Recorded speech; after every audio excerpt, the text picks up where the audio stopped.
Welcome, darlings.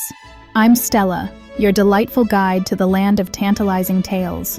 Tonight, we're diving into a story with a fabulous touch of mystery, a dash of seduction, and a secret you won't see coming. Grab your velvet masks and champagne glasses, because this one starts at, you guessed it, a masquerade ball. Ready? Let's begin. Picture this: a grand ballroom, glittering chandeliers dripping with crystals, the orchestra playing something slow and sultry, and, of course, a throng of elegantly dressed guests. Each one wears an artful disguise, making it impossible to separate the heiresses from the hopeful dreamers.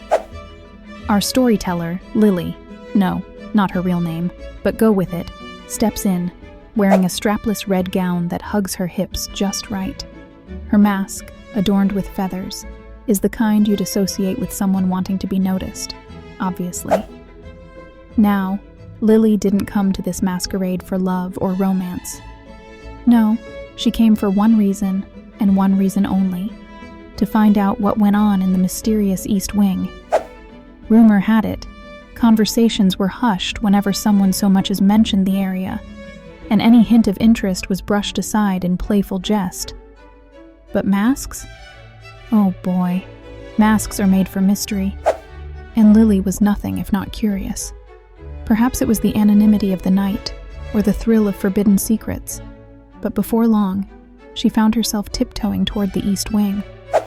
The hallway was eerily quiet, except for the sound of her stiletto heels clicking against the marble floor. She followed the faint whiff of gardenia and whiskey, which seemed oddly poetic, don't you think? Soon, she found herself in front of a set of French doors, locked. But here's where it gets dramatic. As she's contemplating whether she should pick the lock or blame it on the Cabernet later, a voice so deep, smooth, and spine-tinglingly British asks, "Looking for something?" Lily turns, startled yet intrigued, and there he stands. Tall, dark-haired, wearing an expertly tailored suit with just a hint of undone tie rebellion. His mask was a plain black one, minimal but striking.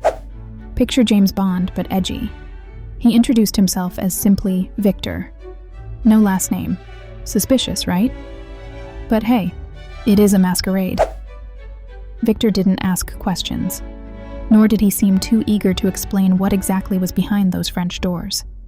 Instead, he extended a hand and asked for a dance. Our mysterious stranger led Lily back to the grand ballroom, and just like that, he became the enigma she couldn't stop thinking about. His hand on her back felt both protective and possessive, as if he owned the moment entirely.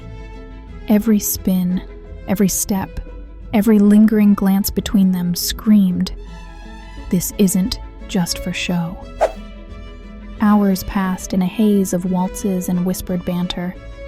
Victor knew all the right things to say, almost too perfect. But Lily wasn't naive.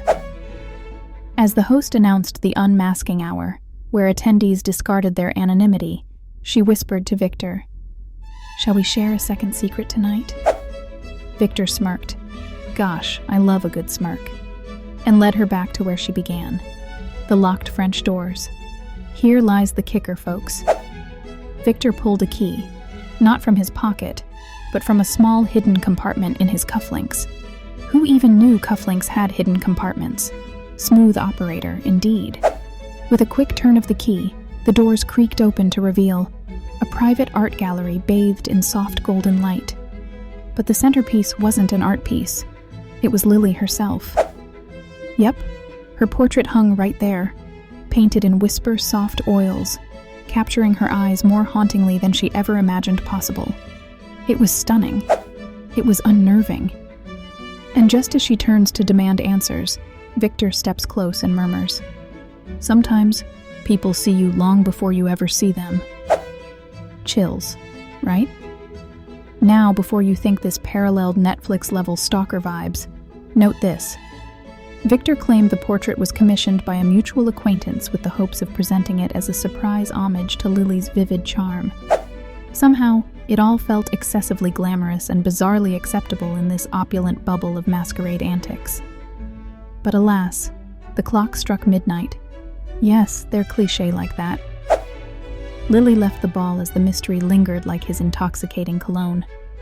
Who was Victor, and why did her portrait hang in a hidden gallery? She left craving answers, but darling, wouldn't you walk away too just to keep the thrill alive? And there we have it, my beloved Scandal Seekers. A story that dangles mystery and splashes intrigue.